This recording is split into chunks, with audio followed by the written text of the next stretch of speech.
Hi, my name's Rhoda Dakar, and you're listening to the Stateside Madness podcast. Hi there, folks out there. I'd like you to meet Tommy McGuire and his combo.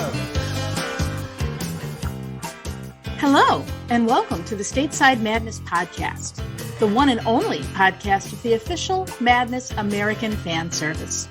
I'm Lori, along with my co-host Polly, here to bring you news, reviews, and deep dives into the nutty sound of the British pop band Madness.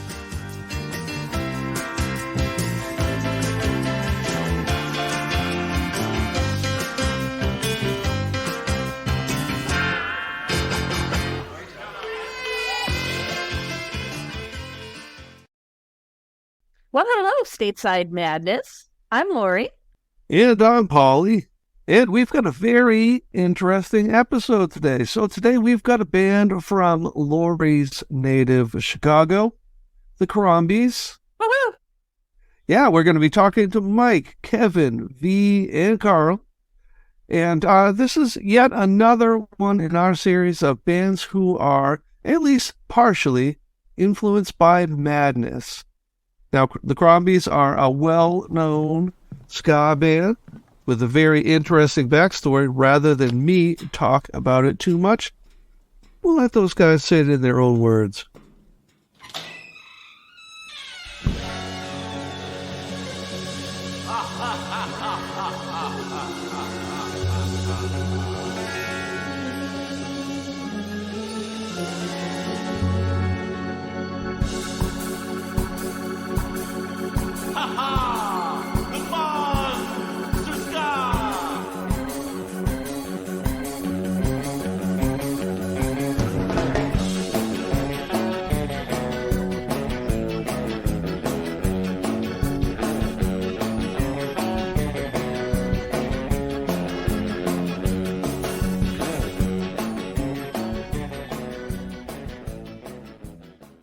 Everybody, I am so thrilled to welcome into our studio today a band that's local to me, some Chicago boys, the Crombies. Hi, guys. Thanks for joining us. Hey, Hello. Thanks for having us. So could you introduce yourselves to our listeners, please? I'll go first because I'm the noisiest one. I'm Mike Park, not that one, the other one, from the Crombies. Singer, front guy. Yeah, that's kind of my jam. Trumpet player. Yeah. Thank for me. I play trumpet from time to time. Oh, so you're like the Chaz Smash of the band. I get. Well, no, that's Carl actually. Carl's okay. the Carl. He's the guy. You're like, Carl, can you play horn on this? Yeah. Keyboard, sure. Guitar, I had 2 hands, no problem. He's that dude for sure. V. I am V. Hello, I'm V. I'm the guitarist, or one of the guitarists. And yeah. Yeah, Kevin Lostrup, bass player, driver of a band. Yeah, my name's Carl, and I play keyboards. And I've been with Mike and V. Well, Mike since way back in the early Deals days. I was actually in Deals, I think, before Mike. You and were. then Mike and V, when we decided the Deals retirement band of the Calypsonians, so we did all that together, and then been doing this since inception. Super. So Carl says he plays keyboards, but one of the things he also does is he shits on new music until it's good. That is also a thing Carl provides. I wouldn't say I shit on it. I would say that I accurately allow people to question its direction until everybody's agreed and sure that it's headed in the right direction. It's just kind of like the woman from the Fruit of the Loom commercials with testy underwear. Ah, yes. Yes. So to round out the band, the guys who aren't here at the moment are Matt Moisler, who's our drummer, and Dave Simon, who's kind of a local legend in Chicago, and he's our rhythm guitar player. And they may or may not pop in as we go. We'll have to find out. It's a bit of mystery All right. as they are. I'm trying to get some puppet, like finger puppets to represent the missing members. And that would work out, right? And then there's like this trio, Okay. Oh, boy. Always good. That's nice. and maybe like a Barbie or something, We have a trombone player that pops in. Oh, there is. So similar to the Specials and Rico, we've got Andrew Zelm, who is mostly plays in brass bands, but he comes and plays with us from time to time. He was on our record, as was Rowdy Radiation, but Zelm's the one I want to talk about. So Zelm comes out and plays with us from time to time, and it's basically he's kind of like a ringer. Like, he doesn't come to practice or anything; he just shows up and plays. So he's our Rico, if you want to throw it that way. He's our seventh Ruddle. Exactly. Well, fantastic. So tell us a little bit about the history of the Crombies. How did you guys start out? So I'll take it. Honestly, so this goes into a little bit of the history of the group of dudes that are the Crombies. So you can slice and dice us a bunch of different ways. So Dave, Carl, and myself used to be in a band from Chicago called Deals Gone Bad. And that was, I joined in 96 and I was in Deals till probably 2004. Carl, and I were in Lord Mike's Dirty Calypsonians following that. Both of those were jump up bands. Chuck ran Jump Up Records. And the way it worked is Chuck Wren actually called me one day and goes, "Hey man, I think you should play some old school, like, dirty calypso, like those risque calypso songs from the 50s. And I'm like, okay. And he goes, "Can you get a band together?" I was like, okay. And he goes, "Can you do it by like June?" And this is about this time of the year, like April. He goes, "Can you do it for June?" I'm like, sure. And he goes, "Can you open for Dr. Ring Ding at my big festival?" I'm like, oh, dude, there's no band yet, but sure. And then we get the reader, we open the reader up, and I was like, apparently we're called Lord Mike's Dirty Calypsonians, and we're playing at this festival. So it was incumbent on us to get a band together real quick. So we did.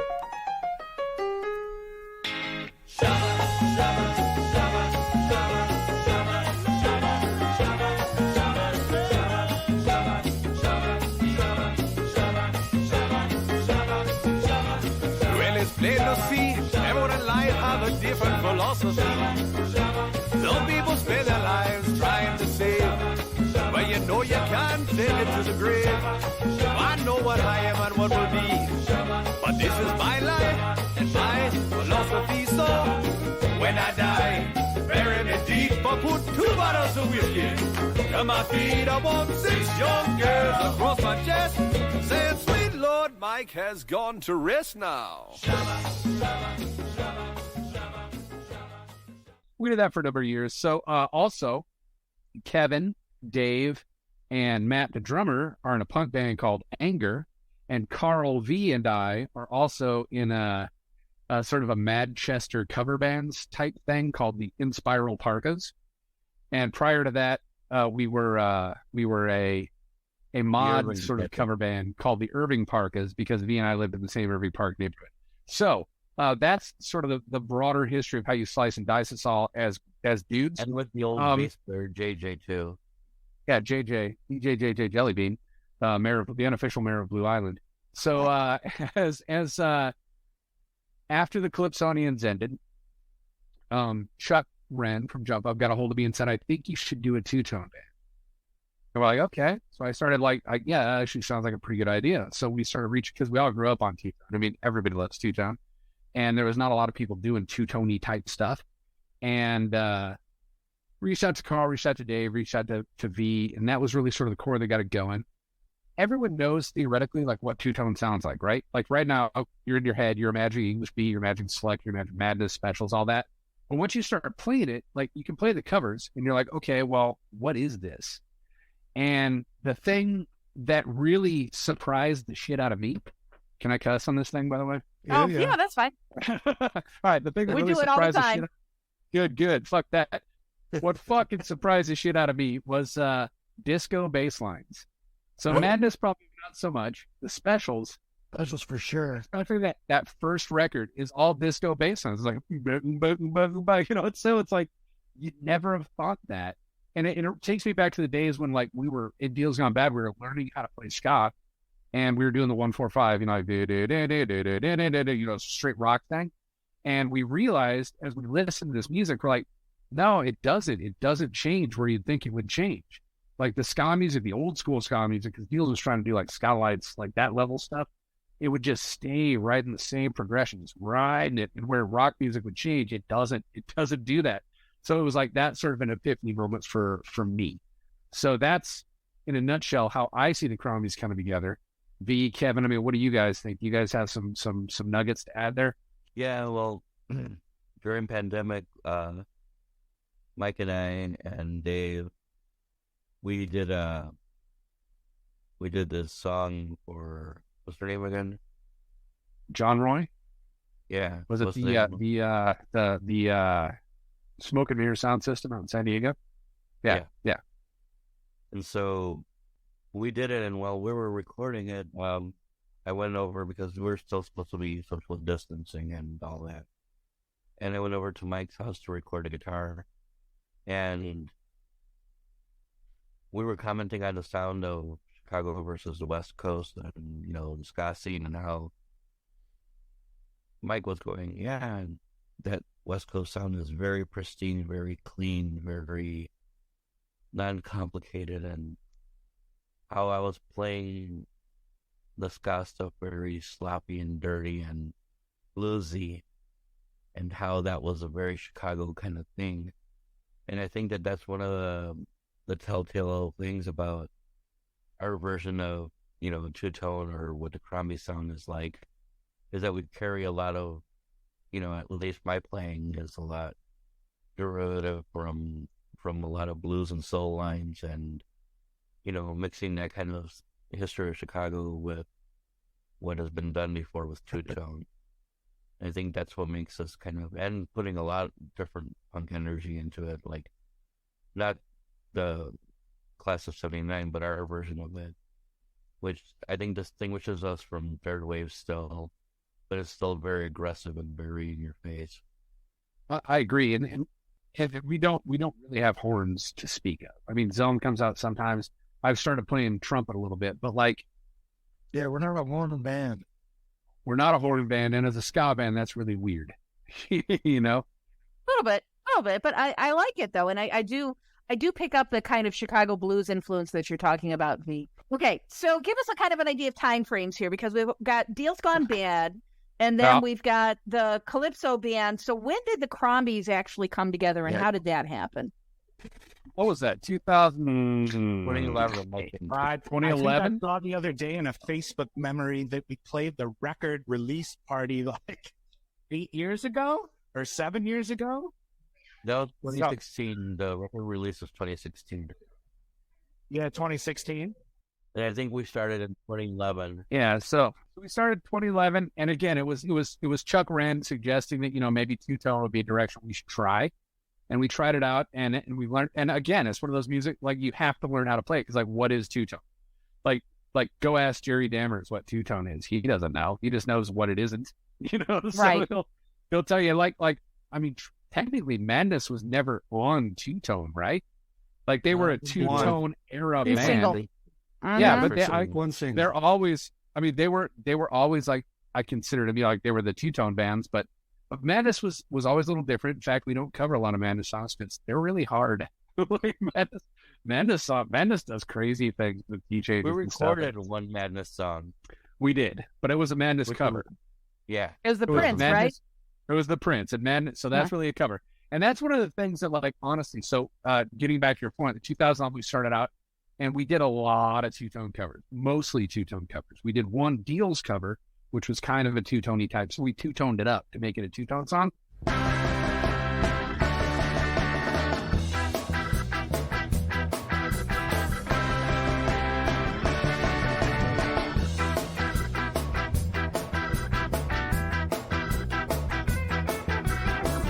I'd be content to live on one by tomorrow. That big old bomber knows my name. One night real soon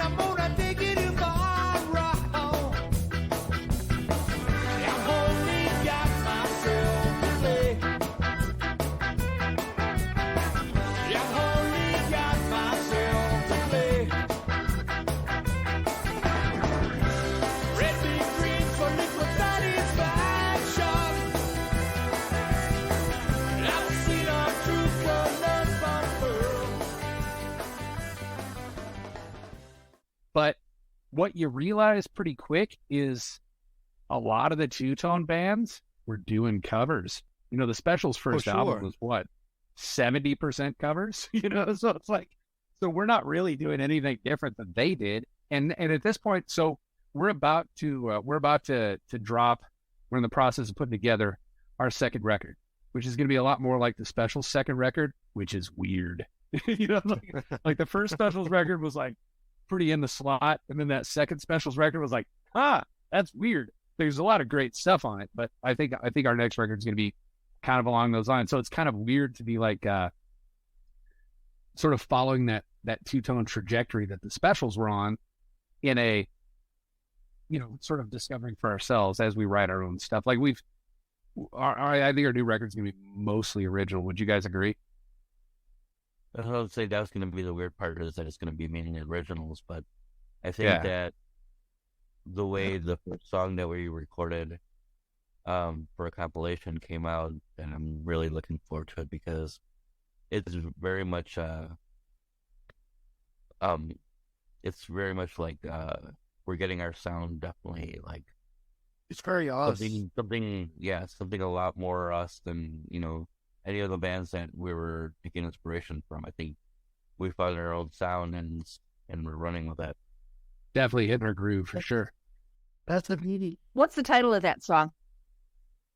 That one was Sneaky Pete. Sneaky Pete. Yeah. Okay. Let me just say something. That's the beauty. You can mix like a bunch of different stuff in with it. So getting back to 2011 and the formation of the band, heading out to clubs, and this is something we actually ask of a lot of bands that we interview, but was the reception always strong for ska? Was it all over the place? Did people instantaneously recognize it as ska? Or is it just a different version of a rock band that don't quite know what they're getting into? Multi-layered question. Get it? Yeah, especially here in Chicago, it seems to me that a lot of people really don't know what ska music is. It's not like the East Coast and the West Coast where they're really big ska scenes. So, yeah, how were audiences receptive to your music? Well, I was going to say, I thought there was a built-in audience based on just historical performances of everybody in the group. So at least that kind of propelled it from the start. After that, V can jump in. I tend to agree with Carl. I think that like there was like, so Dave Simon's kind of a thing. So like there is that. There's the fact that it was a bunch of deals dudes and a bunch of like, you know, there was a lot of sort of built in, and Chuck would book us at shows that were ska shows, you know, so we're opening for Mustard Plug, you know, we're dropping into some pretty decent shows. It's not like we were starting at zero. So we were coming into kind of a well-established sort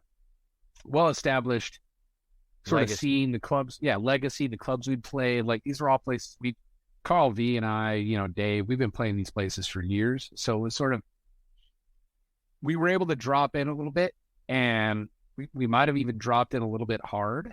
I think Kevin once made a comment about how hard we dropped in, but I don't know. That's just the thing. I think it worked out pretty well, and it gave us an opportunity to kind of start getting our feet under us, because again, like I said, we're playing two-tone. What's that mean? I don't know. Two-tone, like Matt. Okay, it's great. You're playing a bunch of covers. Like what is two-tone? And it gave us a chance to sort of learn it, get it down. And I feel like Chicago has always had a fairly healthy ska scene, but it's not. It's Chicago's like the capital of the Midwest ska scene, you know. And to V's point earlier, I remember back in the Deals days, the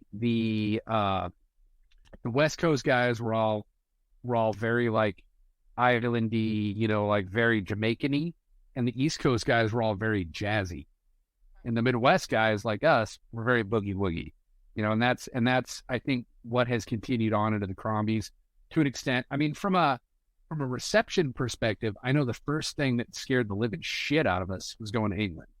We got invited to a festival over there, and we showed up kind of late, and we're looking at like we're looking at this crowd of like OG people. I mean, these guys were down. These guys are old school ska fans from the first time around, right? And I remember like writing our set list down on with a Sharpie because we were late. And I got up to the stage and I looked down on the ground and I saw all these other set lists and I started scratching shit out. Fuck, they already played it. And I'm like, oh no. So we start playing it. We have zero idea how this is going to go. We're the first American band this festival's ever hosted. And we're playing it and we're like, first song, okay, cool. Second song, cool. Third song, people start moving. Fourth song, we win. I mean, we actually really succeeded there. And that was such an unknown thing from our perspective, I think, that we were like, this could just be a hot mess. We have no idea how this is going to go, but it went really, really well. So, but yeah, it's been, the Specialized experience for us has been fantastic. It's just been so good. Like, the people are great. The experience is great. It's pretty solid. I mean, I really love it. I'm looking forward to coming back as soon as I'll have us. Like, I'll go back this year, next year, whatever, man. The Crombies really love playing Specialized. So. Okay, and then B's over there giving applause. A little golf clap there. Yeah. You guys did a cover of a Clash song for Specialized, didn't you? We did. The English Civil War.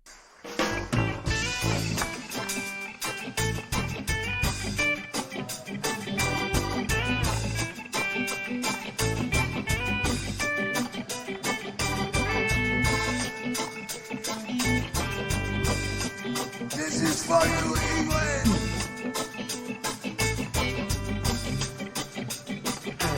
Johnny come marching home again, hurrah! Ta-da!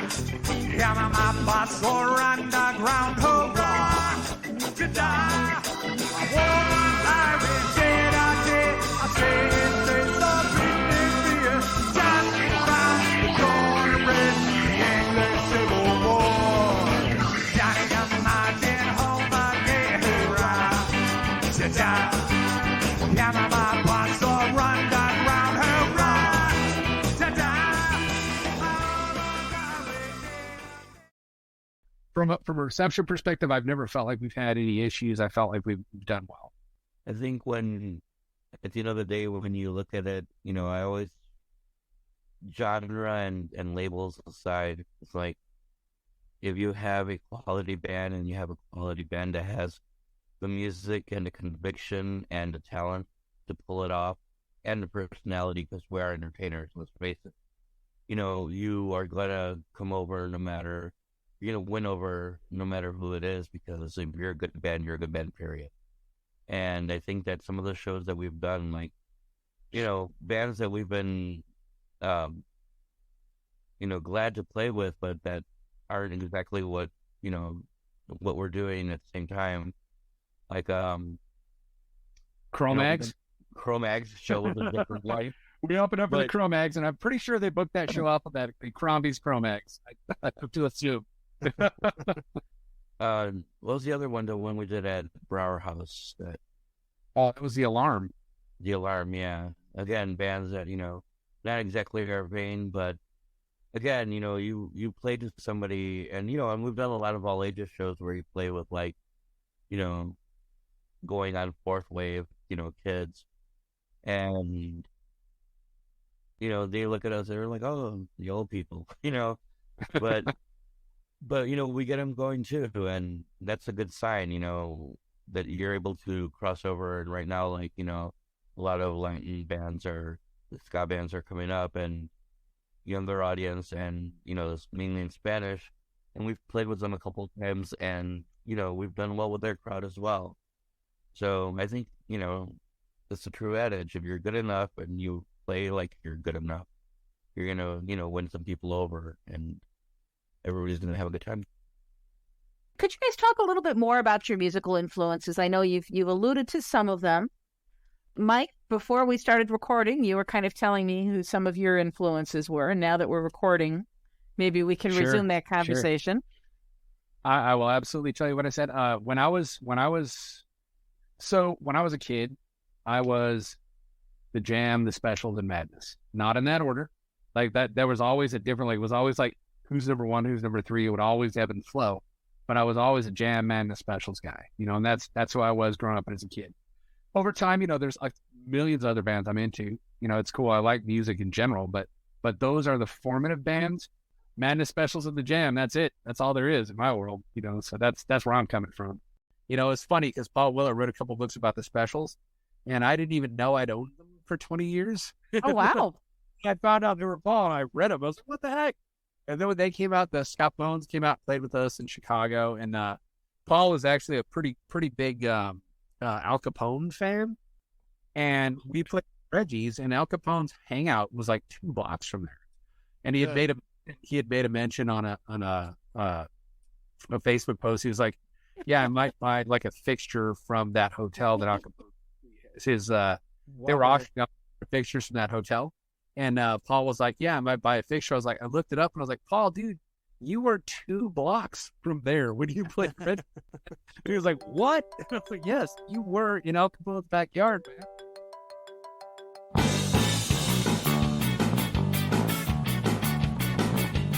Girl on the phone keeps ringing back. The voice is smooth, but the tone is bland. She's telling me this and she's telling me that. Talks about me and I must agree with what she says about me, about how nice I can be, but it makes no difference to my mind. Girl on the phone keeps ringing back. She knows all my details and she's got my facts. And when I think about like big argument, like, do we need to play money shows or VFW shows for kids? And for me, I was like, I would always rather play a VFW show for kids because they become evangelists, man. Like, you can actually make a difference in their life if you put on a good show for those guys. Like, they'll remember you, and you may never be huge, but you'll always be that band that, man, this band was so good. When I saw them at the VFW when I was 15, I would always love to play those shows because I remember as a kid being that kid, being like, oh, no, man. Anybody else? How about you, Kevin?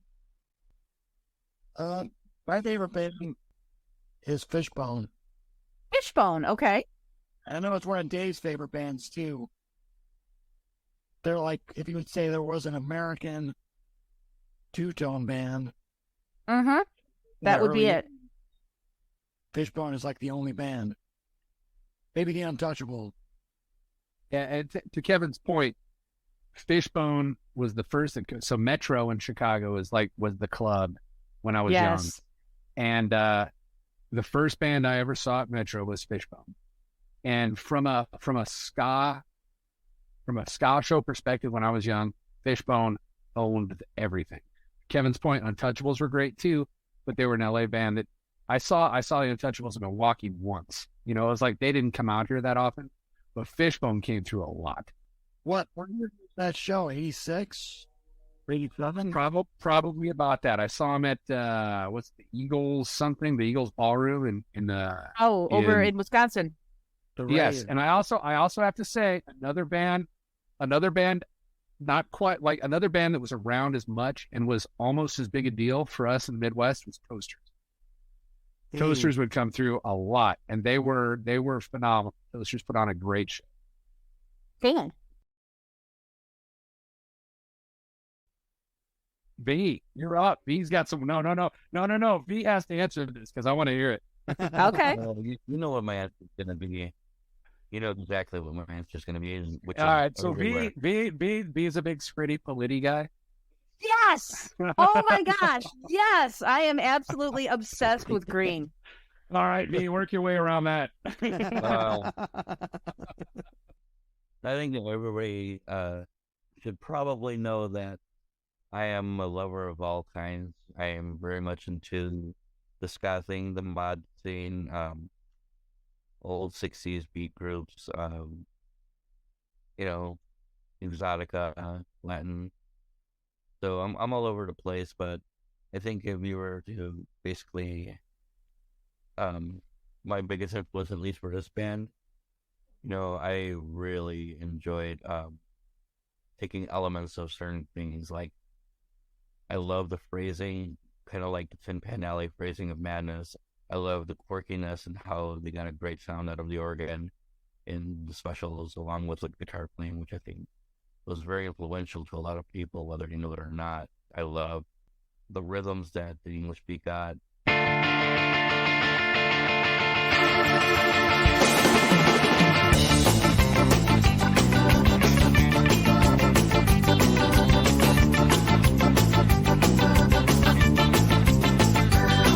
It's a one-shot magazine, give it a spin. Open your mouth inside the barrel in. If you don't like it, just so do it again. It's your finger, trigger, click, click, click, click, click.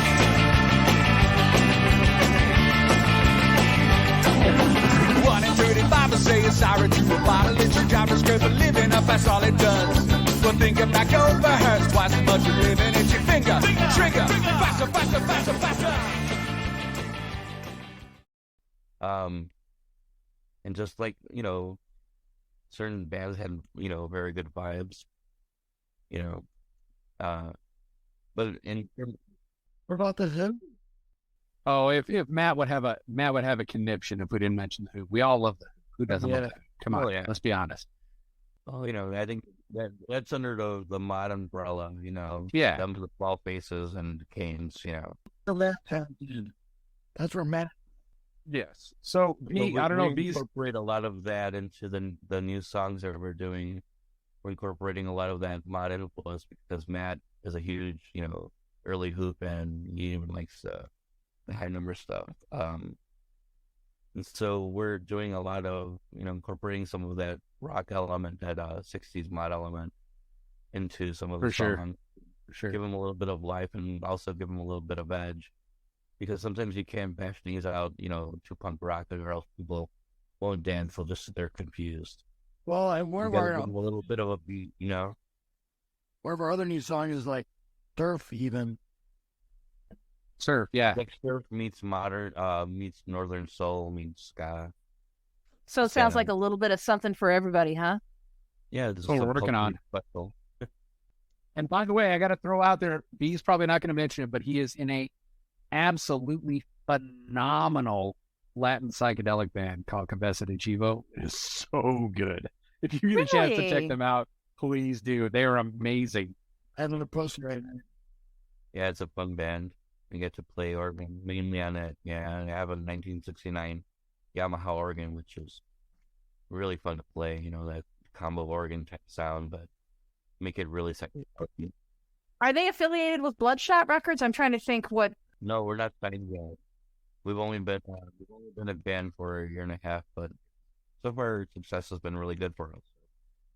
It's our incompetence that makes us well known, because we have no social media presence, no record yet, and nothing online with our music except for live videos. So the only way you could find out about us through word of mouth and through going to shows. And somehow that's turned into a formula for success because people like digging us out, They're jaw-droppingly good. They're really good. Yeah. I'll definitely have to check it out. But wait, you can't. You can't go to those shows unless you also go to Crombies shows. So just throwing that out there, because Well, let's keep it on point. Let's keep it on I'm track. happy to. I am happy to. I honestly, now that the pandemic is subsiding, I'm starting to venture out and go to see live music again. And speaking of which, what has the live music scene been like post-pandemic? What are you guys noticing? Honestly, it's really, everyone wants to play shows and go to shows, and it really came back alive, in my opinion.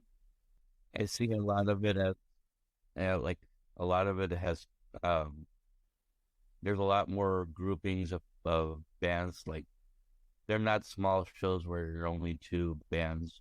A lot of them, I noticed, have been a lot more like 4 or 5 bands on one, because there's so much, they need to have a successful night. Right. And I've noticed that there's not a lot of money like before, but people are buying a lot more in merch, which is supporting a lot of bands. So I think that's a a good bonus that we make up for it with that. Yeah, it did seem during the pandemic that with the absence of being able to go out to shows, there was a lot of conversation about all the people that go into making shows successful. Even with smaller bands, fewer roadies, but people selling merch, and people started to look at the music scene as a bit more of an ecosystem, and people started to pay attention to it more and have a little bit more sympathy for all these people that they didn't understand were involved. So glad to hear that there's more people on a bill, more merch selling. I think it sort of shows that people are appreciating musicians and the effort they put into it. So I think that was one nice side effect of the pandemic. So to your point, one of the first shows we played out of the pandemic was sort of a Save the Bars show, where it was a local festival in Chicago where the bands were all playing for free, and we just played to sort of try and get the bars back on their feet, because that's where we live. We have to have those back. Frankly, it was funny because it kept getting pushed back because of COVID, because COVID kept flaring back up. They eventually had it, and I got COVID at it, and but it was totally great. But one of the things coming out of COVID, I didn't do. Yeah, Kevin also got COVID. One of the things coming out of it though is as a band, especially a band of old people, we realized that we need, because the merch thing is actually becoming a thing, because people are sort of inherently buying more merch just to sort of support the bands, because with Spotify and all that and stuff, like the traditional, recording artist thing, it's kind of broken, there's no really way to do that anymore unless you're huge. So merch, even with the big bands, the touring bands, from what I understand, merch is really where they make their money. And we had to scramble as a band, because the fact that we don't have our second record out yet, it sort of shows that we're kind of lazy. So, but we have recently figured out how to take cards, and how to do things like that, because we were still playing 1980s band merch, dude. T-shirts are $20. Here's a card. I don't know what to do with that, but we have eventually figured that out. But that's one of the after effects that we've noticed from COVID. But it's actually helped us to sort of up our merch game, and once you get that going, it's helpful. It gets us to a place where we can actually fund the studio time we need. We can fund gas to do trips, to go play shows out of town. These are things that if we go overseas, we have the money in the bank, so it doesn't cost guys. We're not going out of pocket as individuals to go to the UK, as an example. We're doing it as a band. So COVID forced us to get a little better at our merch game, I would say. Well, the sad fact is that there's a lot of venues that are closing. Like Chicago, before even pandemic, had lost, 3 of the smaller size clubs, and they're, losing the Double Door, for example, was a huge blow. Yeah, I love that. A lot of, I work at the Riviera Theater, and I do bartending there. But you just see from the kind of shows that they're having versus the kind of shows that they used to have. And this just goes in a general direction that a lot of the younger generation doesn't seem to be very much into the late night thing. They seem to be more into the matinee shows. They seem to be into a lot quieter shows. So it's kind of like a dying thing of having the loud rock and roll late night thing. And I think that has affected a lot of bars, and so they're looking at the bottom line. And I think that's why a lot of bars don't do bands anymore, or those are losing out because of DJs. So I think that's why there's a big clumping of music to, keep the venue exciting and, a new amount of people in turnover, so that they all don't leave after one performance,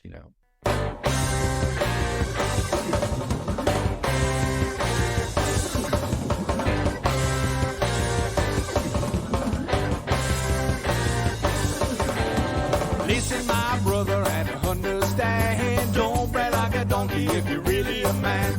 You don't your soul when you wear the sharp studs. Your mouth is dirty when you cuss a bad word. Hooligans, hooligans, make up your mind. Hooligans, hooligans, this is the time. Hooligans, hooligans, make up your mind. Whoa, mother been weeping. Whoa, father been preaching. We were no more strangers. We were more than friends. So you guys are talking about this new album that you're working on. What can you tell us about it? Other than the fact that we know now this is original, not covers. We know that much. What else? Give us the scoop here.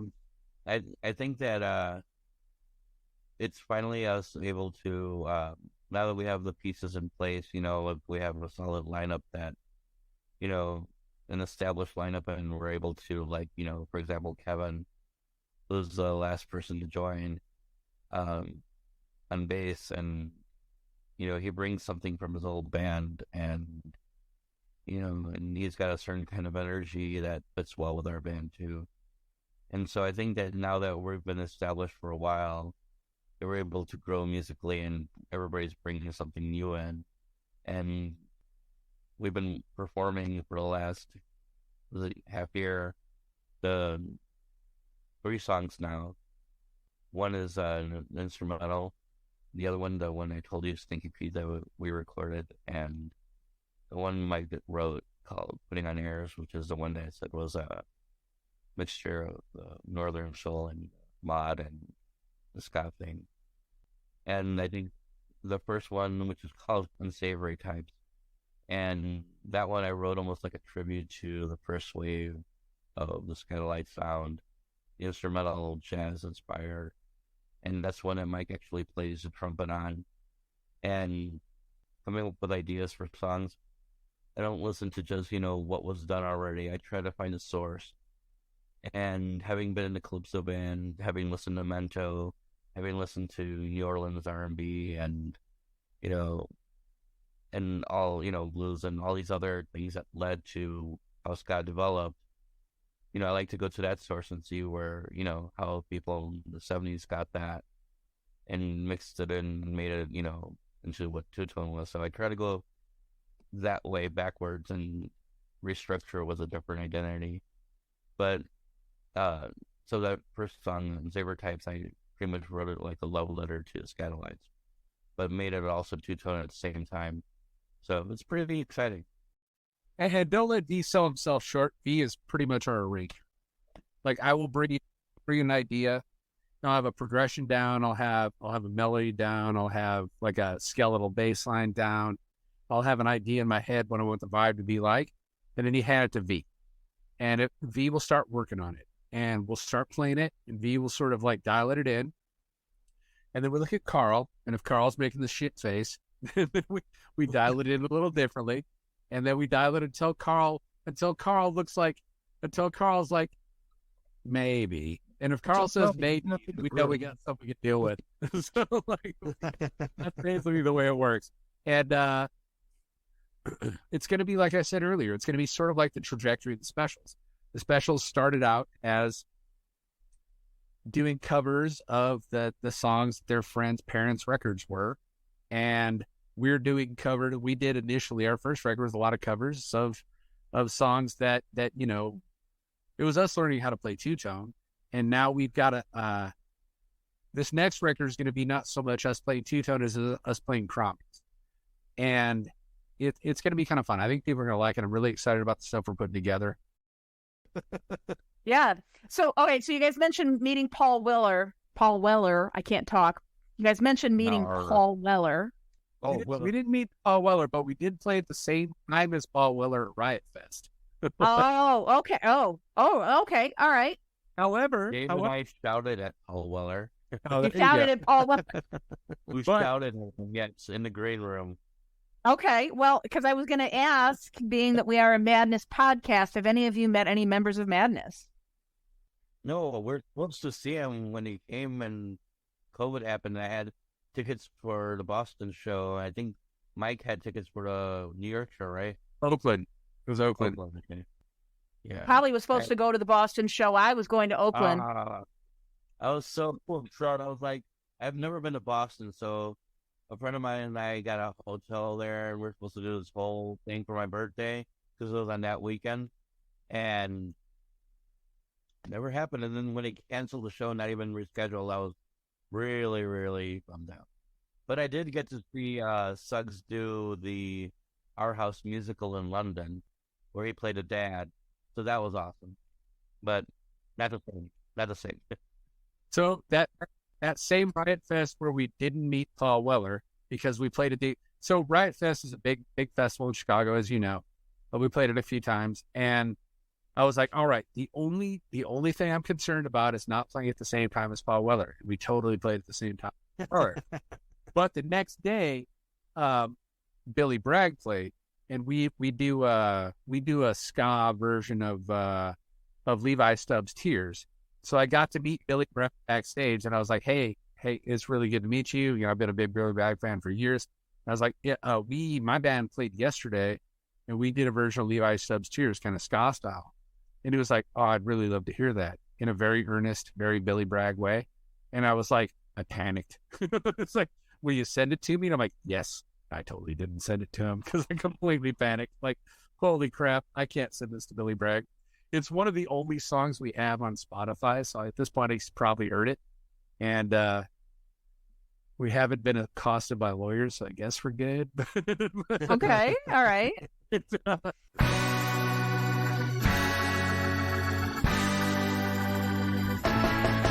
the money from her accident, she bought herself a mobile home. So at least she would have some enjoyment out of being alone. No one could say that she was left up on that shelf. It's you and me against the world, kid, she mumbled to herself.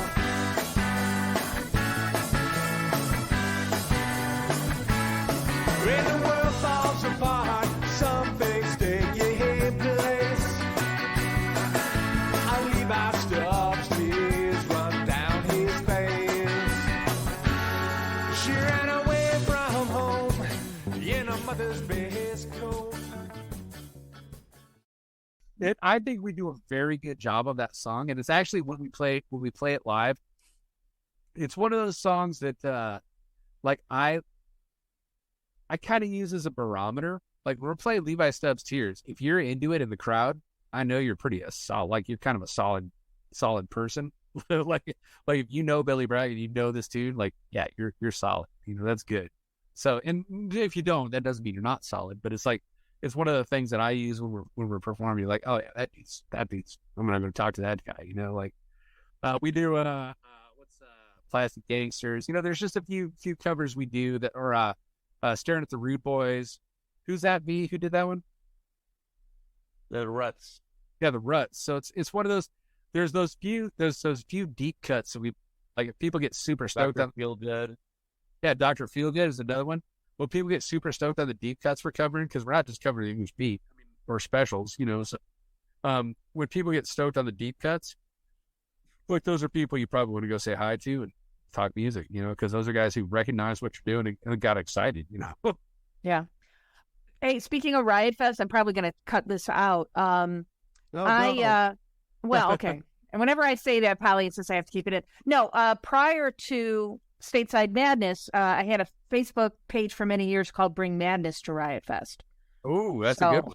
Absolutely no love for the American Midwest from Madness, which I'm salty about. Right, 1983 was the last time they played. Out now. They do that. Go up since 1983. I'm just saying, like, I don't know who told Madness the Midwest wouldn't love them, but we would and do. So please come. Right. If your last time playing the Midwest is 1983, give us one more try, please. Because I would definitely promote the hell out of that shit. And we would be happy to open, by the way. Just let Madness know that we said that. We would love to open for Madness. We'll do that. So we'll kind of start to wrap it up here. But I have to ask everybody, who is your favorite member of Madness? My favorite member of Madness, to an embarrassing extent, is Suggs, obviously. Like, that guy was my goddamn idol in high school. I had the Suggs haircut. I was all sucks all day, all the goddamn time. He was the coolest dude. It was ever really told me as a youngin', and I hope one day to meet the guy, just to shake his hand and go, right on, man. like I appreciate all the shit you did. You are awesome. Come to Chicago. That's for Play a me. game. That's for me. What do you think, B? Oh, I don't know. Jazz is great because he brings brings the energy, and he's like, visually exciting, and also he bounces a lot of thugs and they play off each other. But I think that the keyboard is very important to them. Mike At least Barson. from your- Yeah. Very instrumental in the writing. From when I hear their music, I can tell they're all like based on piano tunes. The majority of them are, and you can almost like see them writing around that. And by the way, when they did that, Well, what was that song? We Want Freddie as Our Leader with Oh yeah, Ian Dury. Ian Dury. Like Ian Good Dury friend and Fred. they are the same dudes. Like they are like absolutely like of the same cut. That sort of English carnival sort of like the in Pan Alley sort of awesomeness. That song was so goddamn life changing. Like it wasn't life changing because I was already old, but it was like when I saw that, it was one of the first songs in years that really got me to go, holy fuck. The what is it? We Want Freddie for our Drip Fed Fred. Drip Fed Fred. Yeah. Drip Fed Fred. Yeah. And we So did good. we did a whole episode on Ian Dury and how he was such an influence on Madness. So a buddy of mine came over from Inverness, and he had a biography of Ian Dury on the at the airport. Huh? Read it. He handed it to me. He's like, "This is pretty good. Read it." And I read it, and I was like, "Holy shit! Like this is awesome." And then I saw Drip Fed Fred, and I was like, "God damn, this is one of the greatest things I've ever seen." And the latest Madness record, the Death of a Rude Boy, that shit is like Madness's Ghost Town is what that is. That is awesome. Oh, that was a while ago. Chad Smash has been out of the band for 3 years. Yeah. Really? Yeah. Yeah. Well, no, and by the way, the only reason I mentioned Chad Smash is because I think he was the original Bez from Happy Oh, Mondays. absolutely. He was Bez before Bez was Bez. Yes. Absolutely. Absolutely. Hype man. Except he learned to play and Bez didn't. Kevin, you haven't weighed in yet. Who's your favorite Madness member? Not pandering when I say this, but Lee Thompson. Yes. That's my guy. That's my guy. So I think I told you before we started recording, one of the specialized we did, we usually leave on Sunday because we need to get back to, whatever. And I remember like we're getting ready to go, and I looked across the parking lot. Lee Thompson was over there, like, because they usually have like a pretty good dude come do like a Q&A on Sunday, and I saw him. I was like, holy shit, that is goddamn Lee Thompson from Madness, for fuck's sake. You're like, that's Lee Thompson. Like, I did not get a chance to talk to him, but god damn it, if I didn't see him from across the parking lot, man, that was so good. All right, to kind of wrap this up then, where can our listeners find out more about the Crombies and like where you're going to be playing and all that kind of stuff? Facebook, yes, Instagram, word of mouth, YouTube. And unfortunately, listeners can't see. He had like some very elaborate kind of pantomime gestures he was doing. Yes. Our show is Scapleton, right, B? We're playing in Scapleton on May 13th, and that's in Appleton, Wisconsin. it's a legendary ska festival. Yeah. And it is a very ska festival. Last time I played Scapleton was in 1998 with Deals Gone Bad, but it's been. I think it died for a little bit, but they're firing it back up. We're playing it at Cobra Lounge in Chicago at Motoblot this year. One of their big Playing also in Valhalla's is sponsoring in Oak Park. They close off Oh, the Harrison spring Street, music. and it's called What's Blooming, and it's a arts festival. And so we got asked to be the headlining band for the outdoor fest. So that should be fun. So you guys are going to be busy the next few months then, huh? We've actually had a lot more shows than is normal, which, it's pretty good. So I would say look for a new Crombies record in the next 12 months, hopefully a lot sooner than that, but we do have one in the pipe that we're working on, and we're always all over the place in Chicago, so keep an eye out on Facebook, keep an eye on Instagram, and we're around, man. We love hanging out, we love meeting people, we love talking to people, we love playing, because you should. Well, we're playing with the Acolytes at I saw that, yeah. Shop in August. Correct me? August 18th. Yeah, that is correct. August 18th in Chicago, Agrolites. If you've not seen the Agrolites, they're goddamn amazing. Fantastic band. Let's say if you haven't seen the Agrolites, come see the Crombies. So thank you. Mike, V, Kevin, and it was Carl that was with us briefly, right? Yes, Carl. Well, that was really cool. What did you think, Polly? Yeah, interesting guys. Definitely a handful. As you might imagine, no wonder they're fans of the Nutty Boys too. But yeah, that was really, really cool and generally decent, down-to-earth type guys. And I'd say I'm definitely a fan now. Yeah, I'm embarrassed to say. I mean, they're local to me, and I've never seen them, but with the pandemic the last few years, I really haven't seen too many concerts. And now that I'm starting to venture out more, I'm definitely going to make it a point to go see them. So they were very, very nice of them to drop by and to give us their time. So we thank you, gentlemen. Polly, do you want to introduce the closing song? Yes, why not? As mentioned in the episode, these guys have done a cover of a Madness song, and a good one and a great one. The first one, it would be The Prince. All right. So we'll be back in 2 weeks, and we're going to probably do an album deep dive, it sounds like, Polly. Yeah, I think so. We'll be talking about the record store day release of the next in the series of B-Sides album. Fantastic. So that'll be in 2 weeks. Until then, it's a goodbye from me. Hey, that's a goodbye for me. Go get a beer, Stateside Madness. An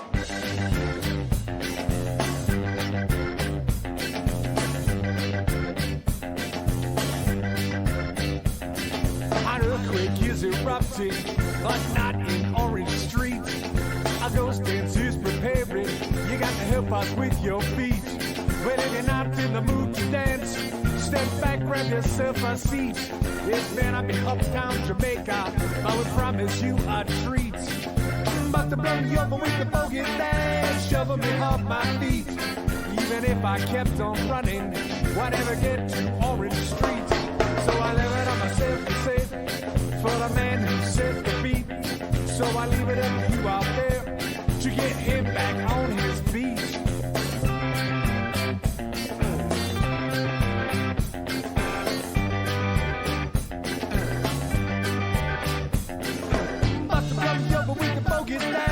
Shoving me off my feet. Even if I kept on running, I never get to Orange.